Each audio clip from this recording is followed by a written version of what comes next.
Movie ஸ்னீக்ஸ் channel பார்த்துட்டு இருக்க அனைத்து நண்பர்களுக்கும் வணக்கம். நாம இன்னைக்கு பார்க்க போற மூவி 2013ல ரிலீஸ் ஆன Korean suspense thriller movie montage. இந்த படம் ரொம்பவே இன்ட்ரெஸ்டிங்கா விறுவிறுப்பா இருந்த ஒரு படம். மூவி ஸ்டார்ட் ஆகும்போது ஒரு லேடிக்கு ஏதோ ஒரு ஆக்சிடென்ட் ஆகிற மாதிரி கனவு வருது. அவங்க அப்படியே அலறிடிச்சு எழும்பிட்டு சோகமா உட்காந்துட்டு இருக்காங்க. கொஞ்ச நேரம் கழிச்சு பார்த்தா ரெண்டு பேர் வந்து ஒரு வீட்டை நாக் பண்றாங்க. ஓப்பன் பண்றது அந்த கனவு கண்ட லேடி. ஸோ இப்போதான் என்னன்னு தெரியுதுன்னா இந்த ரெண்டு பேரும் டிடெக்டிவ்ஸ். இந்த லேடி என்ன பண்றாங்க, அவங்களுக்காக ஆப்பிள் அதெல்லாம் கட் பண்ணி கொடுத்துட்டு இருக்காங்க. அந்த சமயத்துல அந்த சீனியர் உட்காந்துட்டு அந்த லேடி ஏதோ ஒரு இன்வெஸ்டிகேஷன் பத்தி நிறைய பேப்பர் கட்டிங்ஸ்லாம் வச்சிருக்காங்க, அதை எடுத்து படிச்சுட்டு இருக்காரு. அந்த ஜூனியர் என்ன பண்றாரு, சும்மா அந்த ரேக் எல்லாம் பார்த்துட்டு இருக்கும்போது டேப் ரெக்கார்டர் இருக்கு, அதை ஆன் பண்ணும்போது உள்ள வந்துட்டு யாரோ ஒருத்தங்க வந்து ஒரு மிரட்டுற மாதிரி ஒரு ஆடியோ கேக்குது. அது கேட்ட உடனே எல்லாரும் டென்ஷன் ஆகுறாங்க. உடனே அவர் ஆஃப் பண்ணிடுறாரு. ஸோ இந்த லேடி வந்து உட்கார்றாங்க. அந்த குற்றவாளியை கண்டுபிடிச்சிட்டீங்களா அப்படின்ற மாதிரி கேட்குறாங்க. அதாவது வந்து இந்த லேடியோட பொண்ணை 15 வருஷத்துக்கு முன்னாடி கிட்னாப் பண்ணியிருக்காங்க. அந்த கிட்னாப்பர் கிட்ட அந்த பொண்ணு வந்து உயிரோட மீட்கப்படலை, அந்த பொண்ணு இறந்து போயிடுறா. ஸோ அந்த கிட்னாப்பர் கிடைக்கவே இல்லை கடைசி வரைக்கும். அதான் அந்த லேடி கேட்குறாங்க, இப்போ கிடைச்சிட்டானா அப்படின்ற மாதிரி. அப்போ அந்த அசிஸ்டன்ட் சொல்றாரு, கொரியாவோட லா எப்படின்னா எந்த குற்றமா இருந்தாலுமே 15 வருஷம் தான் வேலிடிட்டி. அந்த 15 வருஷத்துல அந்த குற்றவாளி பிடிக்கல அப்படின்னா 16வது வருஷம் அவன் தானா வந்து மாட்டினா கூட நம்ம ஜெயில போட முடியாது. ஏன்னா அந்த 15 இயர்ஸ் முடிஞ்சு போச்சு. எப்படி இருந்தாலும் ஜெயில போட்டாலும் ஆயுள் தண்டனை நம்ம இந்தியாவில் கூட 14 இயர்ஸ் தான். ஸோ அந்த வருத்தப்படக்கூடிய பீரியடே முடிஞ்சு போச்சு. இதுக்கப்புறம் அவனை ஜெயில போட்டு என்ன யூஸ் இருக்கு. இந்த குற்றவாளிக்கு இன்னும் 1 வீக்ல 15 இயர்ஸ் முடிய போகுது. ஸோ அதோட வந்து இந்த கேஸே முடிய போகுது அப்படின்னு இன்ஃபார்ம் பண்ண தான் வந்திருக்கோன்றாங்க. இதை கேட்டு அவங்க ரொம்ப ஷாக் ஆயிடுறாங்க. இது ஒரு லாவா, இது எப்படி வந்து முடியும், எப்படி 15 வருஷம் ஆனா எல்லாருக்கும் எல்லாம் மறந்துரும், எப்படி அதோட வேலிடிட்டி முடியும். என் பொண்ணை நான் இழந்து எனக்கு அந்த வலி போகவே இல்லை. அப்ப எப்படி அவ காணாம போகும்போது வலியோட இருந்தனோ அப்படிதான் இப்போ இருக்கேன். என்னோட வலியும் வேதனையும் எப்படி 15 இயர்ஸ்ல குறைஞ்சிருக்கும், நீங்க சொல்லுங்கன்னு அவங்க அழறாங்க. இவங்களுக்கு என்ன பண்ணனே தெரியல. அவங்க கொஞ்சம் கோவமா கேக்குறாங்க.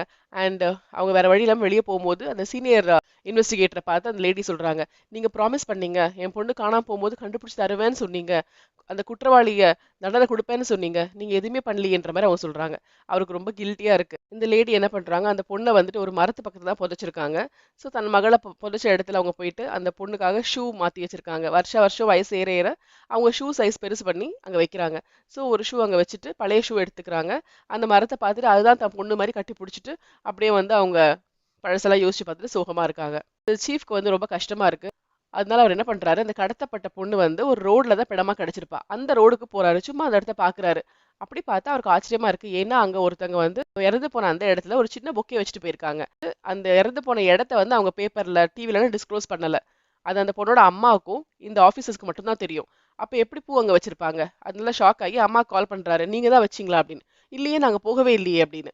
என்ன விஷயம் சொல்லுங்க, ஒண்ணும் இல்லை அப்படின்னு போனை கட் பண்ணிடுறாரு. கடத்தினவன் இங்க வந்திருப்பானோ, வருஷம் முடிய போகுது இன்னும் ஒரு வாரத்துல அப்படின்னு சொல்லிட்டு அவன் வந்து நக்கலா நமக்கு ஏதாவது சவால் விடுறானா. 15 வருஷமா எனக்கு பிடிக்கவே இல்லை அப்படின்னு சொல்லிட்டு அந்த பொண்ணோட ஆத்மா சாந்தி அடையட்டும்னு சொல்லி அங்க பூ வச்சுட்டு போயிருக்கானா அப்படின்னு டவுட். அதனால அங்க பார்த்தா சிசிடிவி கேமரா இருக்கு. சிசிடிவி கேமரா பார்த்தா நடுராத்திரி ஒருத்தன் வந்து ஒரு தொப்பி போட்டிருக்கான் அண்ட் பிளாக் கலர் ட்ரெஸ் போட்டிருக்கான். அவன் அந்த பூ அங்க வச்சுட்டு கரெக்டா அவன் போறான். அவனோட ஃபேஸ் வந்து கரெக்டா கேப்சர் ஆகல. அது ரொம்ப கிளாரிட்டி இல்லாம இருக்கு. அப்பதான் அவர் யோசிக்கிறாரு, இந்த இடத்துக்கு வரணும்னா அவன் கார்ல தான் வந்திருக்கணும், ஏன்னா அது ஒரு ஹைவே மாதிரி. ஸோ அவன் கார்லாம் பார்க் பண்ணல, அவன் மட்டும் வந்துட்டு போறான். அவருக்கு என்ன தோணுதுன்னா, காரை வந்து அவன் வேற எங்கேயாவது பார்க் பண்ணிட்டு இங்க வந்திருக்கணும்னு தோணுது. நெக்ஸ்ட் டே அவர் போய் பாக்குறாரு பக்கத்துல இருக்க இடத்தெல்லாம். அப்போ ஒரு இடத்துல காரோட தடம் பதிஞ்சிருக்கு, அது சைடு இடத்துல. அப்பதான் அவர் புரிஞ்சுக்கிறாரு, அவன் வந்து வேற பக்கமா வந்துட்டு காரை மறைவா நிறுத்திட்டு இறங்கி வந்துட்டு போயிருக்கான் அப்படின்னு தெரியுது. ஸோ அந்த வழியில இருக்க சிசிடிவி கேமராஸை ஃபாலோ பண்ணா நமக்கு வந்து அந்த காரை கண்டுபிடிக்க முடியும்னு நினைக்கிறாரு. காரோட டயரோட தடத்தை எடுத்துக்கிறாரு. அந்த காரோட டயரை வந்து அவர் பிரிண்ட் எடுத்துக்கிறாரு. இந்த மாதிரி டயர்ஸ் எந்த கார்ல யூஸ் பண்ணுவாங்கன்னு பாக்குறாரு. சோ அந்த மாதிரி கார் இருந்தா கண்டுபிடிக்கலாம் அப்படின்னு நினைக்கிறாரு. இந்த குற்றவாளி வேற ஒரு இடத்துல இருந்து வந்திருப்பான் அப்படின்னு புரிஞ்சுக்கிட்டு அங்க சிசிடிவி கேமரா பார்த்தா அந்த ரோட்ல எல்லாம் சிசிடிவி கேமரா இல்ல. அப்பதான் நம்ம சீஃப் என்ன சொல்றாருன்னா, கார்ல எல்லாம் டேஷ் கேம் வரும் இல்லையா, அது ஆப்போசிட்ல உள்ள கார்ஸை கூட ரெக்கார்ட் பண்ணிட்டே வரும்.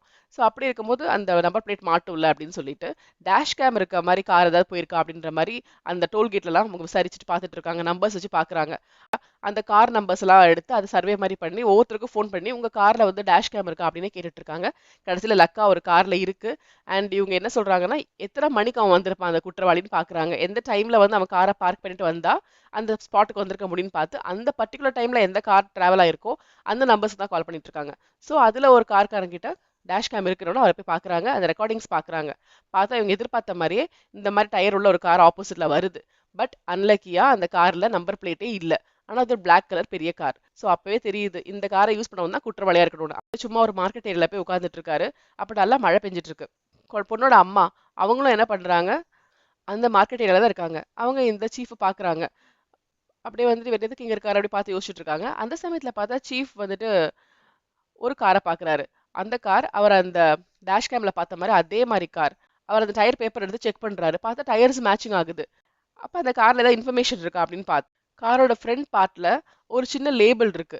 இதெல்லாம் அவர் பார்த்துட்டு இந்த கார் தான் குற்றவாளியோட கார். அப்ப குற்றவாளி இங்க தான் இருக்கான் அப்படின்ற மாதிரி ஷாக்கா வந்து எங்கேயாவது இருக்கானான்னு தேடி பாக்குறாரு. அப்படி திரும்பி பார்க்கும்போது யாரோ ஒருத்தன் கொடையை பிடிச்சிட்டு இவரை வாட்ச் பண்ணிட்டு இருக்கான். அவர் இன்னும் முகத்தை பார்க்கல. அவன் வந்து கொடையோட டக்குன்னு திரும்பி நடக்கிறான். உடனே இவர் என்ன பண்றாரு, இவன் நம்மள பார்த்தா ஃபாஸ்டா நடக்கிறான்னு சொல்லி ஃபாலோ பண்றாரு. புரிஞ்சு போச்சு இவன் தான் அந்த குற்றவாளின்ற மாதிரி. இவர் ஃபாலோ பண்ணிட்டே போறாரு.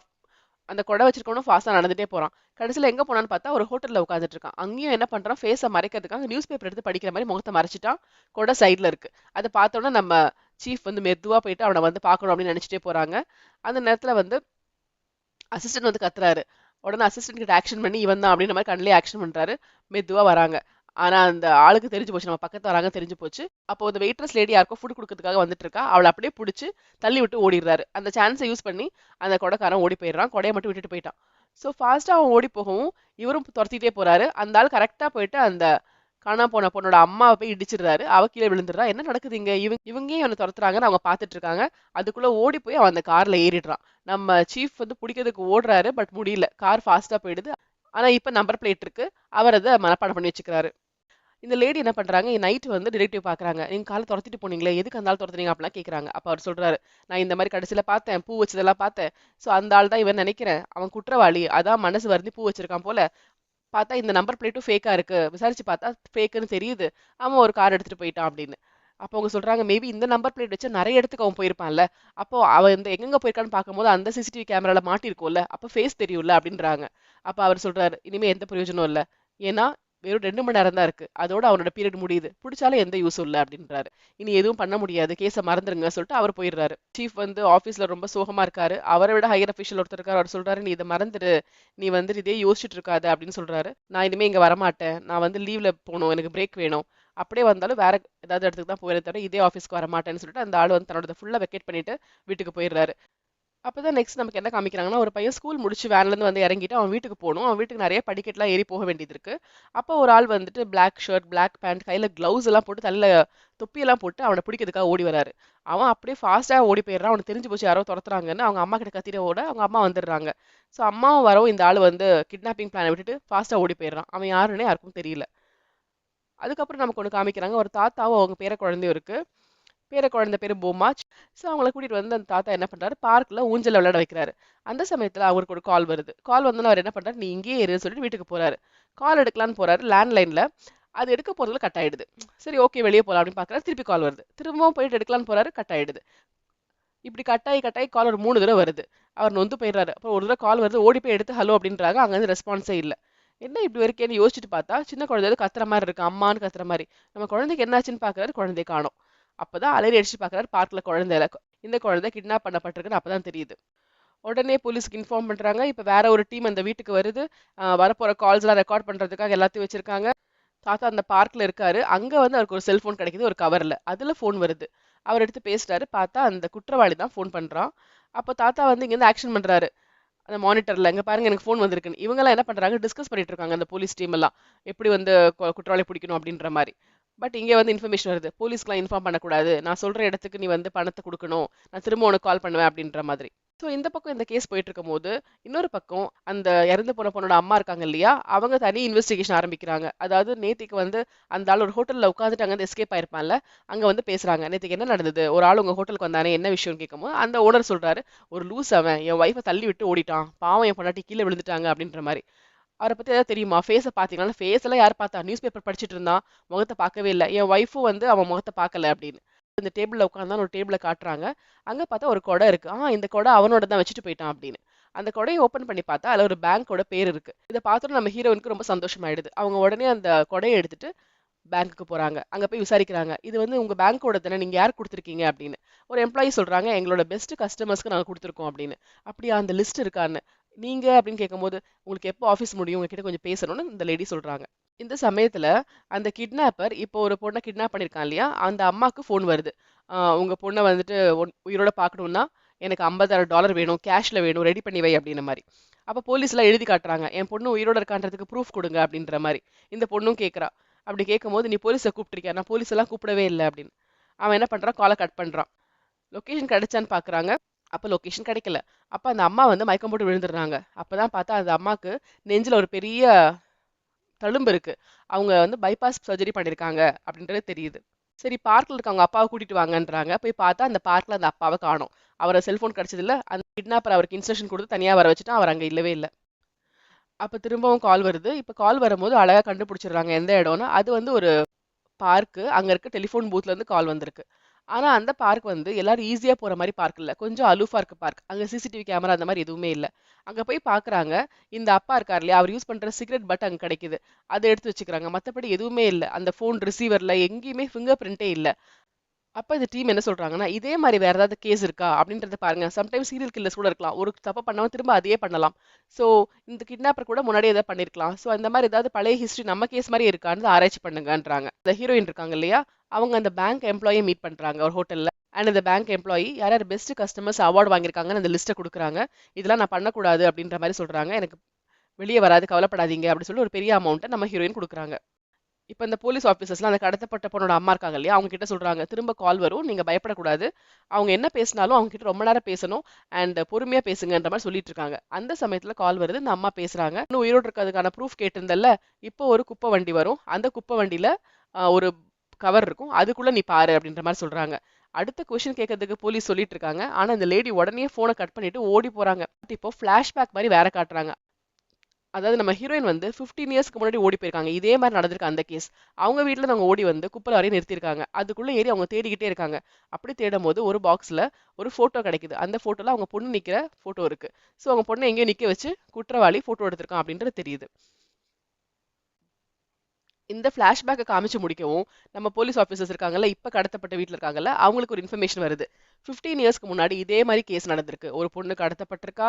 இதே மாதிரி $50,000 கேட்டிருக்காங்க. அண்ட் குப்பை லாரி வரும், அதுல வந்து போட்டோ இருக்குன்னு சொல்லியிருக்காங்க. எல்லாமே சிமிலரா இருக்கு அப்படின்னு சொல்றாங்க. உடனே ஆச்சரியமா இருக்கு. அந்த கேஸை ஃபாலோ பண்ணுங்க அப்படின்னும் போது, அந்த குழந்தைக்கு என்ன ஆச்சு? குழந்தை வந்து இறந்து போயிருச்சு. ஆனா அந்த அம்மா கிட்ட இருந்து பணத்தையும் அந்த ஆள் அடிச்சிட்டான் அப்படின்ற இன்ஃபர்மேஷன் வருது. சோ இந்த கேஸும் அதே மாதிரி நடக்குது அப்படின்னும் போது நம்ம கேர்ஃபுல்லா இருக்கணும். அந்த கேஸை டீல் பண்ணது யாரு? அந்த ஆஃபீஸர்கிட்ட பேசு அப்படின்றாங்க. சோ இந்த டீம்ல இருந்து ஒருத்தர் போயிட்டு அந்த ஆஃபீஸர் வீட்டுக்கு போறாங்க. அந்த ஆஃபீஸர் இப்ப என்ன பண்றாரு? லீவ்ல இருக்காரு இல்லையா, அவர் வீட்டுக்கு போறாங்க. இந்த கேஸ் பத்தி சொல்றாங்க. இப்பவும் ஒரு பொண்ணை கடத்திருக்காங்க, இதான் ஹிஸ்டரின்னு சொல்லும் போது நம்ம சீஃப்க்கு ரொம்ப ஆச்சரியமா இருக்கு. கண்டிப்பா இது அதே கிட்னாப்பர் தான் பண்ணியிருக்கான் ஷுர் அப்படின்னு சொல்லிட்டு அவரோட பழைய இதெல்லாம் காட்டுறாரு. அண்ட் அதுல வந்து குற்றவாளி இப்படிதான் இருப்பான்னு கெஸ்ஸிங்ல டிராயிங் எல்லாம் பண்ணிருக்காங்க. நாங்க இவன் தான் குற்றவாளின்னு நினைக்கிறோம், ஆனா எங்களுக்கு கிடைக்கல அப்படின்ற மாதிரி எல்லாம் சொல்லிட்டு இருக்காரு. சோ இப்போ பழைய கேஸ்ல உள்ளவரும் இந்த கேஸ்ல ஹெல்ப் பண்றதுக்காக வராரு. அப்ப கேக்குறாங்க, பழைய கேஸ் அப்படி சொல்லுங்க என்ன நடந்துச்சு அப்படின்னு. இதே மாதிரி வந்து ஒரு பொண்ணை கடத்திட்டு போயிட்டாங்க. அண்ட் ஹீரோயின் கிட்ட $50,000 கேட்டாங்க. அவங்களும் பணத்தை ரெடி பண்ணிட்டாங்க. நம்ம சீஃப்ல என்ன பண்ணியிருந்தாங்கன்னா, $50,000 கேட்கும்போது பணத்தெல்லாம் வந்து ஒரு பேக்ல வச்சுட்டாங்க. அந்த கிட்னாப்பர் என்ன சொல்லியிருப்பாங்கன்னா, நீ வந்து ரயில்வே ஸ்டேஷன் வரணும், அங்க வந்து இந்த பிளாட்ஃபார்ம்ல வைக்கணும்னு சொல்லியிருப்பாரு. ஒரு ட்ரெயின் வர சமயத்துல வைக்கணும்னு. சோ நம்ம ஹீரோயின் என்ன பண்ணுவாங்க, அதே மாதிரி ஒரு இடத்துல போய் பிளாட்ஃபார்ம்ல வச்சிருவாரு. ஹீரோயினை எல்லா இடத்துலயும் போலீஸ் ஆஃபீஸர்ஸ் வாட்ச் பண்ணிட்டு இருக்காங்க. நார்மல் ட்ரெஸ் போட்டு மஃப்டில நிக்கிறாங்க. அப்ப அவங்க சொல்லுவாங்க, மேடம் எதுவும் கண்டுக்காம நார்மலா போங்க அப்படின்றவர். அவங்க அப்படியே போயிருவாங்க. அந்த பேக்கை வந்து வாட்ச் பண்ணிட்டு இருக்காங்க. அண்ட் வந்து யார் எடுக்க போறா வாட்ச் பண்ணிட்டு இருக்காங்க. அந்த சமயத்துல ஒரு ட்ரெயின் வந்து இறங்குது. அதுல இருந்து இறங்குற மக்களை பார்த்தா எல்லாரும் மிலிட்டரி ஆஃபீஸர்ஸ். அத்தனை பேரும் ட்ரைனிங் முடிஞ்சு இறங்குறாங்க. சோ எல்லாரோட ட்ரெஸ்ஸும் ஒரே மாதிரி இருக்கு. அப்ப ரொம்ப கன்ஃபியூஸ் ஆயிடுறாங்க. அந்த நேரத்துல அதுக்குள்ள பேக்கை ஒருத்தன் எடுத்துடுறான். அண்ட் அந்த இடத்துல வேற ஒருத்தர் பேக்கை வைக்கவும் செய்றான். சோ இதை வந்து போலீஸ் ஆஃபீஸர் பாக்குறாங்க. பேக்கை வைக்கிறத பாக்குறாங்க. உடனே ஓடி வராங்க. அவங்களால சீக்கிரம் அந்த இடத்துக்கு போக முடியல, அவ்வளவு கூட்டமா இருக்கு. சோ அப்படி ஓடி போயிட்டு அந்த எடுத்து பார்த்தா பேக்குள்ள வெறும் பேப்பர் தான் இருக்கு. அப்போ ஒரிஜினல் கரன்சி எடுத்துட்டு யாரோ எஸ்கேப் ஆயிட்டான். அவன் யாருன்னு கண்டுபிடிக்கிறதுக்கு இவங்க ஓடிக்கிட்டே இருக்காங்க. குற்றவாளி அதே மாதிரி மிலிட்டரி ட்ரெஸ் போட்டுட்டு அவன் அந்த பேக்கை எடுத்துட்டு அவன் ஆப்போசிட் டைரக்ஷன்ல போய் அழகா தப்பிச்சிட்டான்னு தெரியுது. இப்படிதான் லாஸ்ட் டைம் அவங்க அவனை மிஸ் பண்ணிருப்பாங்க. சோ இப்போ இவர் சொல்றாரு, இந்த தடவையும் அப்படிதான் நடக்கும், கண்டிப்பா ஸ்டேஷன்ல தான் வந்து மீட் பண்ண சொல்லுவான் அப்படின்னு. அது சொன்ன மாதிரியே கிட்னாப்பர் ஃபோன் பண்றாங்க. ஃபோன் பண்ணிட்டு அதே ரயில்வே ஸ்டேஷன்ல அதே பிளாட்ஃபார்ம் நம்பர்ல வர சொல்றான். சோ இவனுக்கு ஆச்சரியமா இருக்கு, எப்படி குற்றவாளி அதே மாதிரி சொல்றான் அப்படின்னு. அப்பனா அவனுக்கு அவ்வளோ நக்கல், நம்ம திரும்பவும் கிரைம் பண்ணலாம் நினைக்கிறான். ஏன்னா லாஸ்ட் டைம் பண்ணது பெர்ஃபெக்ட் கிரைம் ஆயிடுச்சு, எஸ்கேப் ஆயிட்டோம். இப்போ அதை பண்ணலாம்னு நினைக்கிறான் அப்படின்றது புரியுது. ஸோ இவங்களாம் செம ஆத்திரமா இருக்கு, இந்த மிஸ் பண்ணவே கூடாது முடிவு பண்றாங்க. அண்ட் பழைய கேஸ்ல என்ன ஆயிருக்கும் அப்படின்னு பார்த்தா, இந்த குற்றவாளி திரும்பவும் ஃபோன் பண்ணியிருப்பான் அந்த ஹீரோயினுக்கு, பணத்தை எடுத்துட்டு போயிட்டு, நீ வந்து போலீஸை வச்சிருந்தல்ல, நான் பணத்தை எடுத்துட்டு போகும்போது நீ வந்து என்ன பிடிக்கிறதுக்கு பாத்தியா, உனக்கு உன் பொண்ணு வேண்டாமா, நீ யார்ட்டும் இன்ஃபார்ம் பண்ணாம இருந்திருந்தா நான் ஸ்டேஷன்ல இருந்து பணத்தை எடுத்த உடனே உனக்கு பொண்ணு கொடுத்துருப்பேன், உன் பொண்ணு உயிரோட வேண்டாமான்னு. உடனே வந்து எனக்கு பொண்ணு வேணும் அப்படின்னு. இப்ப நீ போலீஸ்க்குலாம் ஃபோன் பண்ணிட்டு இருக்க கூடாது, நான் சொல்ற மாதிரி செஞ்சா நான் உனக்கு வந்து உன் பொண்ணை கொடுப்பேன் அப்படின்னு. ஸோ என்ன பண்ணணும் அப்படின்னு கேட்கும்போது, நீ வந்து $50,000 ஒரு பேக்ல வச்சு கொண்டு வரணும். நான் சொல்ற பிரிட்ஜுக்கு நீ டிரைவ் பண்ணிட்டு வரணும். நீ அங்க வந்ததுக்கு அப்புறம் நீ ஒரு பிளாஸ்டிக் கவர் எடுத்து உன் தலையில போட்டுக்கிட்டு கண்ணை மூடிட்டு அந்த ஸ்டியரிங் வீல்ல தலையை வச்சு படுத்துக்கணும் அப்படின்னு சொல்றாரு. ஆனா போலீஸ்க்கு வந்து எல்லாமே ரெக்கார்டிங்ல இருக்கனால அவங்களுக்கு இந்த விஷயம் தெரியுது. லேடி போறாங்கன்னு தெரியுது. அதனால பேக்கப்க்கு இவர் சொல்லியிருப்பாரு, வாங்க இந்த பிரிட்ஜுக்கு வரணும்னு சொல்லிட்டு நம்மளோட சீஃப் மட்டும் கிளம்பி போறாரு. அப்போ இந்த லேடி வந்து பிரிட்ஜுக்கு வந்துடுறாங்க. கரெக்ட் டைம்ல நிக்கிறாங்க. அவங்க சொன்ன மாதிரி பிளாஸ்டிக் கவரை தலையில போட்டு அப்படி இருக்காங்க. ஸோ நெக்ஸ்ட் என்ன ஆகுதுன்னா, குற்றவாளி அந்த பணத்தை எடுத்துட்டு போயிடுறாங்க அப்படின்ற மாதிரி நம்ம சீஃப் வந்து இப்ப இருக்கிற போலீஸ் ஆஃபீஸருக்கு சொல்றாங்க. ஸோ இதே சமயத்துல என்ன ஆகுது, ஹீரோயின் வந்து இப்போ என்ன பண்ணிட்டு இருக்காங்க அப்படின்னு பார்த்தா, அந்த பேங்க்ல இருந்து வாங்கின அந்த அட்ரஸ் வச்சுட்டு அவங்க ஏதோ செக் பண்றாங்க, கிராஸ் வெரிஃபை பண்றாங்க. அண்ட் சிலதெல்லாம் வந்து கட் பண்ணிட்டே இருக்காங்க. எல்லாமே வந்து தப்புன்னு மார்க் பண்ணிட்டு இருக்காங்க. அவங்க ஏதோ இன்வெஸ்டிகேஷன் பேக் சைடில் பண்ணிக்கிட்டு இருக்காங்க. ஸோ இப்போ என்ன ஆகுதுன்னா, அதே மாதிரி பணத்தை அவங்க வைக்கிறாங்க. அந்த லேடி வச்சுட்டு போறாங்க. ஸோ இங்கேயும் அதே மாதிரி ட்ரெயின் வருது. எல்லா மிலிட்டரி ஆஃபீஸர்ஸும் வராங்க. நம்ம பழைய சீஃப் இருக்கனால அவங்க கரெக்டாக பார்க்குறாங்க. ஆப்போசிட் டைரக்ஷன் தான் அவன் போவான் அப்படின்றனால ஆப்போசிட் டைரக்ஷன்ல ஒருத்தன் போறான். அதை ஃபாலோ பண்ணிட்டு இப்போ உள்ள போலீஸ் ஆஃபீஸரும் நம்மளோட சீஃபும் ஓடி போறாங்க. அவனை சேஸ் பண்றாங்க. அவன் என்ன பண்றான், ஒரு கேட் பக்கத்துல போயிட்டு அந்த பேக்கை தூக்கி எறியறான் ஆப்போசிட்ல. அது உள்ளே விழுந்துருது. திரும்ப அவன் தூக்கி அந்த பேக்கை ஆப்போசிட்ல எரிஞ்சிடறான். இப்போ அந்த மிலிட்டரி ஆஃபீஸர் மாதிரி ட்ரெஸ் போட்டிருக்கோம் தப்பிக்க பார்க்கறான். அவனை பிடிச்சிடுறாங்க. அவன் ஃபேஸை இப்பதான் பார்க்கறாங்க. வேற யாரும் இல்ல, அந்த கடத்தப்பட்ட குழந்தையோட தாத்தா. கடத்தப்பட்ட குழந்தையோட தாத்தா வந்து ஏடி பண்றாருன்னு ஷாக் ஆகுது. அவரை போய் விசாரிக்கிறாங்க. அப்ப அவர் சொல்றாரு, என் மேல எந்த தப்பும் கிடையாது. எனக்கு வந்து ஒரு செல்போன் கிடைச்சது. அதுல அவன் இன்ஸ்ட்ரக்ஷன் கொடுத்தான். நீ இதை தான் யூஸ் பண்ணணும். ரெக்கார்டிங் பண்ண மாட்டாங்க. இதை எடுத்துட்டு நீ வெளியே வான்னாங்க. அதான் நான் பார்க்ல இருந்து வெளியே வந்தேன். அங்க வந்ததுக்கு அப்புறம் என்ன வந்து ஒரு இடத்துக்கு வர சொன்னாங்க. அங்க நான் போனேன். அங்க போனா ஒரு ஷெட் மாதிரி இருந்தது. ஷெட்டுக்குள்ள போ சொன்னாங்க. அங்க நான் போனேன். அப்ப என்னோட பேர குழந்தை தாத்தா தாத்தான்னு கூப்பிடுற மாதிரி இருந்துச்சு. நான் உள்ள போன உடனே யாரோ வெளியே லாக் பண்ணிட்டாங்க. பார்த்தா அது ரெக்கார்டிங். டேப் ரெக்கார்டர்ல அந்த குழந்தை அழுற மாதிரி இருந்துச்சு. நான் வெளியே போக ட்ரை பண்ணேன். என்னை வெளியே விடவே இல்லை. லாக் பண்ணிட்டாங்க. நான் அங்கேயே ஒரு நாள் ஃபுல்லா கிடந்தேன். நெக்ஸ்ட் டே யாரோ வந்து திறந்து விட்டாங்க. அப்பதான் நான் வெளியே வந்தேன். திரும்பவும் எனக்கு கார்ல இன்ஸ்ட்ரக்ஷன் இருந்தது. அதுல ஏடாகூடமா எதுவும் பண்ணாத. நான் யூனிஃபார்ம் வச்சிருக்கேன் உன் கார்ல. அதை போட்டுட்டு இந்த ஸ்பாட்ல இரு. இது மாதிரி பணத்தை தூக்கி எறின்னு சொல்லியிருந்தது. அவங்க சொன்னதுதான் நான் பண்ணேன். ஏன்னா என் பேர குழந்தை எனக்கு உயிரோட வேணும். அதனால தான் நான் பண்ணேன். நான் என் குழந்தைய கிட்னாப் பண்ணல அப்படின்னு சொல்றாரு. ஆனா அவங்க வந்து என்ன நினைக்கிறாங்கன்னா, இந்த தாத்தா தான் குற்றவாளி அப்படின்னு. அவரை வந்து உள்ள புடிச்சு வச்சிருந்தாங்க சொன்னதெல்லாம் பொய். இவர் தான் பண்ணியிருக்காரு. ஏன்னா அவங்க மருமகனே ஏதோ பேங்க்ல வேலை செய்றான். ஸோ அந்த பணம்லாம் கிடைக்கணும். அவங்க பொண்ணையே மிரட்டி சந்தோஷமா வாழணும்னு நினைச்சிருக்காரு அப்படின்னு சொல்லி இந்த தாத்தா தான் குற்றவாளின்னு சொல்றாங்க. போலீஸ் ஆஃபீஸர்ஸ் என்ன பண்றாங்க, தாத்தா வந்து இப்படி வாக்குமூலம்லாம் கொடுக்குறாங்க. தாத்தாவோட வீட்டை போய் சும்மா செக்அப் பண்றாங்க. ஆனா தாத்தாவோட பேக்ரவுண்ட்ல அவுட் ஹவுஸ் மாதிரி இருக்கு. அந்த இடத்துல இருக்கிற வால்பேப்பர் பார்த்தா இப்போ அந்த குழந்தை நிக்கிற மாதிரி ஒரு போட்டோ எடுத்திருந்தாங்க இல்லையா, அந்த வால்பேப்பரோட மேட்ச் ஆகுது. ஸோ குழந்தைய அவர் வீட்டு பின்னாடி நிக்க வச்சு தான் போட்டோ எடுத்து அனுப்பியிருக்காரு அப்படின்னு தெரியுது. அந்த டெலிஃபோன் பூத்ல ஒரு சிகரெட் துண்டு கிடைச்சிருக்கும் இல்லையா, அந்த டிஎன்ஏவும் தாத்தாவோடது. ஸோ தாத்தா தான் அந்த அந்த இடத்துல இருந்து மிரட்டியிருக்காரு. அவர் நல்லவர் இல்ல அப்படின்ற மாதிரி முடிக்கிறாங்க. இதுதான் பிரஸ் கான்ஃபரன்ஸ்ல சொல்லணும் அப்படின்றாங்க. ஸோ இந்த கேஸை டீல் பண்ண ஆஃபீஸர் சந்தோஷமா இருக்காரு. அப்பா கேஸ் சால்வ் ஆயிடுச்சு அப்படின்னு. ஆனா நம்மளோட சீஃப் என்ன சொல்றாருன்னா சோகமா இருக்காரு. அப்போ அவங்க ஃப்ரெண்டு கேக்குறாங்க, ஏன் நீ சோகமா இருக்க, கேஸ் தான் சால்வ் ஆயிடுச்சுல்ல அப்படின்னு. இல்ல டவுட்டா இருக்கு. ஏன்? ஏன்னா வந்துட்டு அந்த டெலிஃபோன் பூத்துல கூட அந்த ரிசீவர்ல எங்கேயுமே வந்து ஃபிங்கர் பிரிண்ட் இல்ல, எதுவும் இல்ல. அவ்வளோ கிளீனா தொடச்சிருக்காங்க. ஆனா சிகரெட் பட்டை மட்டும் அங்க விட்டு போவாரா? அவ்வளோ ஸ்டூப்பிடா அந்த கிட்னாப்பர். அதையும் எடுத்துட்டு போயிருக்கலாமே. இதெல்லாம் நம்புற மாதிரி இருக்கா? எனக்கு தோணுது அந்த தாத்தா வந்து குற்றவாளி இல்ல அப்படின்னு. உடனே இந்த ஆபீசர் சொல்றாரு, உனக்கு பொறாம, உன் கேஸ் வந்து ஜெயிக்கலன்னு சொல்லிட்டு என் கேஸை நாசம் பண்ண பாக்குற அப்படின்னு கத்துறாரு. ரெண்டு பேருக்கும் சண்டை வருது. தாத்தாவை எங்க அடைச்சு வச்சிருந்தாங்க சொன்னாங்களோ அந்த இடத்துல போய் பாக்குறாரு. அங்க போனா அவர் சொன்ன மாதிரி உள்ள ஒரு டேப் ரெக்கார்டர் உடைஞ்சிருக்கு. தாத்தா அங்கதான் இருந்திருக்காருன்னு தெரியுது. அங்க அந்த கேசட் எடுத்துட்டு அவர் வந்து ஆடியோ அனலைஸ் பண்றவங்க கிட்ட கொடுக்குறாங்க. அவங்க செக் பண்ணிட்டு கிராண்ட்பான்னு சொல்லு அப்படின்ற மாதிரி அந்த கடத்தல்காரன் மிரட்டுறது தெரியுது. உடனே அவர் சொல்றாரு, அவர் நல்லா சவுண்டா பேசல, சும்மா லைட்டா விஸ்பர் பண்ற மாதிரி இருக்குன்னு. இந்த வாய்ஸை கேட்டுட்டு நம்மளோட சீஃப் நினைக்கிறாரு, பழைய அதே கிட்னாப்பர் தான் இந்த குழந்தைய கிட்னாப் பண்ணிருக்கான் அப்படின்னு வந்து அவர் கன்ஃபார்ம் பண்றாரு. இதே சமயத்துல பார்த்தா நம்மளோட ஒரிஜினல் ஹீரோயின் இருக்காங்கல்ல, அவங்க என்ன பண்ணிட்டு இருக்காங்கன்னா அந்த பேங்க் டீடைல்ஸ் எல்லாம் பார்த்துட்டு நிறைய ஆராய்ச்சி பண்ணி அவங்களோட பொண்ணை கடத்தின பேர் கிடைக்குமான்னு சொல்லிட்டு நிறைய செக் பண்ணி நிறைய பேர்லாம் கட் பண்ணிட்டே இருக்காங்க. அவங்க எங்கெங்கயோ போய் யாரோ பாக்குறாங்க. இதை பத்தியே வந்து கேஸை வந்து அவங்க ஒரு தனி வழியில இன்வெஸ்டிகேட் பண்ணிட்டு இருக்காங்க.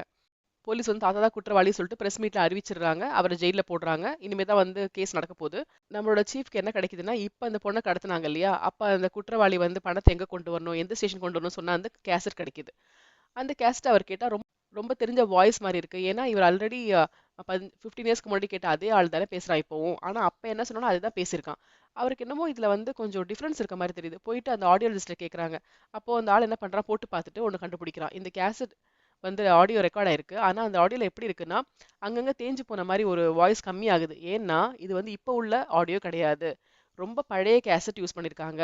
அதுல ப்ளே ஆகிறனால தான் அங்கங்க வந்து அடிக்கடி கேட்டு கேட்டு கேட்டு தேஞ்சு போய் இந்த மாதிரி இருக்கு அப்படின்றாங்க. அப்பதான் நம்ம சீஃப்க்கு கிளிக் ஆகுது. அதாவது இப்ப வந்து கடத்தப்பட்ட பொண்ணுக்கு அவங்க அம்மா கிட்ட இன்ஸ்ட்ரக்ஷன் கொடுக்குற அந்த ஆளு பேசுனது எல்லாமே 15 வருஷம் முன்னாடி கடத்தப்பட்ட அந்த பொண்ணுக்கு கொடுத்த அதே வாய்ஸ், அதே கேசட். ஸோ அந்த பழைய கேசட்டை இங்க ப்ளே பண்ணிருக்காங்க. ஒரிஜினலா யாரும் பேசல. அவருக்கு ஷாக் ஆகுது. ஏன்னா அந்த கேசட் யார்கிட்ட இருக்கு? அந்த இறந்து போன பொண்ணோட அம்மா கிட்ட இருக்கு இல்லையா? அவங்க வீட்ல அவங்க அந்த கேசட் ப்ளே பண்ணிருப்பாங்கல்ல. ஸோ அந்த லேடி அந்த கேசட் யூஸ் பண்ணிருக்கலாம்ல. அப்பனா குற்றவாளி யார்? அப்படின்ற மாதிரி டவுட் வருது. உடனே அவருக்கு கிளம்பி போறாரு. நேரா நம்ம ஹீரோயினை பாக்குறாரு. அங்க பார்த்தா ஹீரோயின் அந்த கடத்தப்பட்ட சின்ன குழந்தை கூட விளையாடிட்டு இருக்காங்க, குளிப்பாட்டிட்டு இருக்காங்க. நீங்க என்ன வேலை பண்ணிருக்கீங்கன்னு கோவமா கேக்குறாரு. அப்பதான் அவங்க சொல்றாங்க, ப்ளீஸ் தலையிடாதீங்க. நான் வந்து எல்லாத்தையும் ஆராய்ச்சி பண்ணேன். உங்ககிட்ட சொன்னேன். சில பேர்லாம் வந்து கண்டுபிடிக்கலாம்னு சொன்னா நீங்க கேட்கல. நாள் முடிஞ்சு போச்சுன்னு சொன்னீங்க. நான் அப்பதான் வந்து பேங்க்ல போய் சர்ச் பண்ணேன். ஸோ அந்த ப்ரூஃப் வச்சு பார்க்கும்போது நிறைய பேர் இருந்துச்சு. அப்போ பெஸ்ட் கஸ்டமர் அவார்டு வாங்கினது யாரு அப்படிலாம் பார்க்கும்போது அவங்களோட பேங்க் டிரான்சாக்ஷன்லாம் பார்த்தேன். பார்க்கும்போது 15 இயர்ஸ்க்கு முன்னாடி பெரிய டிரான்சாக்ஷன் பண்ணது ஒருத்தன். நான் அதை கண்டுபிடிச்சேன். அதுதான் இந்த தாத்தா. ஸோ நான் தாத்தாவை கொலை பண்ணணும்னு சொல்லி அவன் வீட்டுக்கு போனேன். அவன் வீட்டுக்கு போய் நான் காத்துட்டு இருந்தேன்.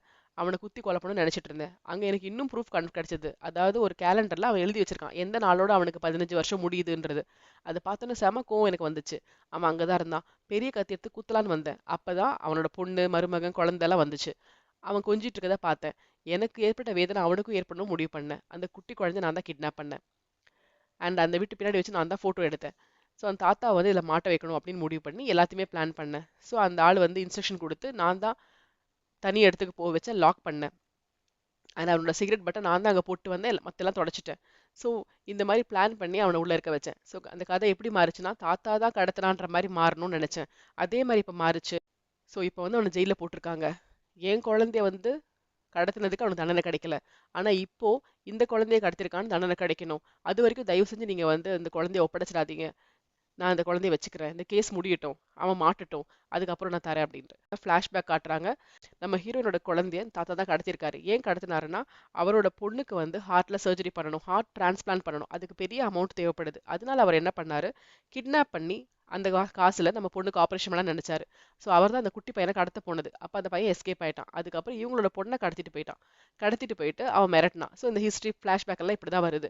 வரும்போது அவர் கரெக்டா அந்த ஸ்டேஷன்ல இந்த பணம் எக்ஸ்சேஞ்ச் எல்லாம் நடந்துருது. அண்ட் தனியா வர சொல்றாரு. அங்க வரும்போது இந்த பொண்ணு தலையில வந்து அந்த பிளாஸ்டிக் கவரை போட்டு படுத்திருக்கா. பட் என்ன ஆகுதுன்னா, பணத்தை எடுத்துட்டு பொண்ணை கொடுக்கலாம்னு நினைக்கிறாரு. பொண்ணு பின்னாடி வந்து ஒரு ட்ரங்க்ல பூட்டி வச்சிருக்காரு. அதை ஓப்பன் பண்ணவும் அந்த பொண்ணு வந்து ஒரு பெண்ணை வச்சு இவரை குத்திட்டு இறங்கி ஓடிடுது காட்டுக்குள்ள. அந்த பொண்ணை இவர் சேஸ் பண்ணிட்டு இருக்காரு. அதுக்குள்ள பார்த்தா பொண்ணு மேல இருந்து ஸ்லிப் ஆகி கீழே வந்து விழறா. கீழே வந்து விழற சமயத்துல பார்த்தா நம்மளோட போலீஸ் சீஃபும் அங்க வந்துட்டு இருக்காரு. பொண்ணு கீழே வந்து விழறா. போலீஸ் சீஃபோட வண்டியில வந்து கரெக்டா விழுந்து அப்படியே புத்துன்னு கீழே விழுந்துடுறா. அந்த ஆக்சிடென்ட்ல அந்த பொண்ணு ஆன் த ஸ்பாட்ல இறந்து போயிடுறா. நம்ம ஹீரோயின் அவங்க கார்ல உட்காந்துட்டு இருக்காங்க. சத்தம் கேட்டு அவங்க முழிக்கிறாங்க. ஆனா அவங்க என்னன்னு புரிஞ்சுக்கிறதுக்குள்ள கிட்னாப்பர் வந்து பணத்தை எடுத்துட்டு ஓடி போயிடுறான். ஸோ தலையில இருந்து அந்த கவர் எடுத்துட்டு அவங்க பாக்குறதுக்குள்ள கிட்னாப்பர் எஸ்கேப்டு. எதிரில பார்த்தா சீஃப் வந்து வண்டி அப்படியே தலைகீழா கடந்து அவருக்கும் ஆக்சிடென்ட் ஆகி கிடக்குறாரு. அந்த பொண்ணு இறந்து போயிடுறா. ஸோ பொண்ணை வந்து காப்பாற்ற முடியல. இப்போ அதை கடத்திட்டு போனவன் யாருன்னு தெரியல. ஏன்னா அவன் முகத்தை யாரும் பார்க்கல. அவனை பிடிக்கணும் தான் ட்ரை பண்ணாங்க, முடியல. கடைசியில இப்ப கண்டுபிடிச்சிட்டாங்க. அண்ட் பழி வாங்குறதுக்காக அவங்க பேர குழந்தைய அவங்க கடத்திட்டாங்க. அவர் என்ன பண்றாரு, குழந்தைய வாங்கிட்டு வந்துடுறாரு. அப்புறம் நேரா போலீஸ் ஸ்டேஷன் போறாரு. அங்க போய் அந்த தாத்தாவை பாக்குறாரு. உனக்கு உன் குழந்தை வேணுமா வேண்டாமான்னு. வேணும். நீ உன் குற்றத்தை ஒப்புக்கணும். நீ வந்து 15 வருஷம் முன்னாடி கடத்தின இல்லையா, அதை ஒத்துக்கணும் அப்படின்னு. உடனே அவர் வந்து, என்னோட குழந்தைக்கு ஹார்ட் ஆப்ரேஷன், அதனால தான் நான் பண்ணேன். நான் ஒழுங்கா அந்த குழந்தைய கொடுத்துருப்பேன். அவ எஸ்கேப் ஆகி ஓடி விழுந்து செத்துட்டா. இதுக்கு நான் காரணம் இல்லை. இதனால எனக்கு எந்த கில்ட்டியும் இல்லை அப்படின்றாரு. பரவாயில்ல. இப்போ உன் பேர குழந்தை வேணுமா வேண்டாமா? உன் பொண்ணு நல்லா இருக்கணும்ல, அவங்க பேர குழந்தை வேணும்ல, அப்பனா நீ குற்றத்தை ஒத்துக்கணும். நீ இப்ப குற்றம் பண்ணலன்னு தெரியும். ஆனா உன் பேர குழந்தைய பணத்துக்கு நீ தான் கடத்தினு ஒத்துக்கிட்டாதான் உன் பேர குழந்தை கிடைக்கும் அப்படின்ன உடனே இப்ப தாத்தாக்கு வேற வழியே இல்லை. அவர் ஒத்துக்கிறாரு. நான் தான் கடத்தினேன்னு ஒத்துக்கிட்டாரு. ஸோ இப்ப கேஸ்ல என்ன ஆகுதுன்னா, அவருக்கு 15 வருஷம் சிறை தண்டனை தீர்ப்பாகுது. ஸோ நம்ம அம்மா வந்து சந்தோஷமாகறாங்க. அண்ட் நம்ம சீஃப் என்ன பண்றாருன்னா, போலீஸ்க்கு இன்ஃபார்ம் பண்றாரு. நான் குழந்தைய கண்டுபிடிச்சிட்டேன். அது வந்து நான் அந்த ஆள்கிட்ட பேசாம அவன் உண்மையை சொல்லிட்டான் அப்படின்னு ஒரு பொய்யை சொல்றாரு. குழந்தை எங்க இருக்குன்னு பார்த்தா அந்த ஷெட்டுக்குள்ள இருக்க மாதிரி காமிக்கிறாரு. அங்கிருந்து குழந்தைய கொண்டு வராரு. எல்லாரும் ஓடி வந்து குழந்தைய வாங்கிக்கிறாங்க. ஸோ இந்த ஷெட்டுக்குள்ள தான் வச்சு பூட்டியிருந்தான். அந்த கிழவன் வந்து என்கிட்ட உண்மையை ஒத்துக்கிட்டான்றாங்க. எல்லாரும் அதை நம்பிட்டாங்க. அண்ட் ஹாப்பி ஆயிடுறாங்க. நம்மளோட அம்மாவுக்கும் நீதி கிடைச்சிச்சு. தன் பொண்ணு கிடைக்கலனா கூட இப்ப அந்த ஆளுக்கு 15 வருஷம் கிடைச்சிருச்சுன்னு சந்தோஷப்படுறாங்க. இதோட படம் முடியுது. ஸோ ரொம்பவே வித்தியாசமா இருந்த ஒரு படம். ஒரு அம்மா வந்து தன்னோட கஷ்டத்தை வந்து தீர்க்கறதுக்காக எந்த அளவுக்கு பிளான் பண்ணி அதுக்கப்புறம் அந்த தண்டனை கிடைக்கணும் அப்படின்றதுக்காக அவங்களே ஒரு கிட்னாப்பரா மாறி அழகா செயல்படுத்தியிருப்பாங்க. ரொம்பவே இன்ட்ரெஸ்டிங்கா இருந்த ஒரு சூப்பர் மூவி. இதே மாதிரி இன்ட்ரெஸ்டிங் மூவியோட சீக்கிரம் மீட் பண்றேன். அது வரைக்கும் நன்றி. வணக்கம்.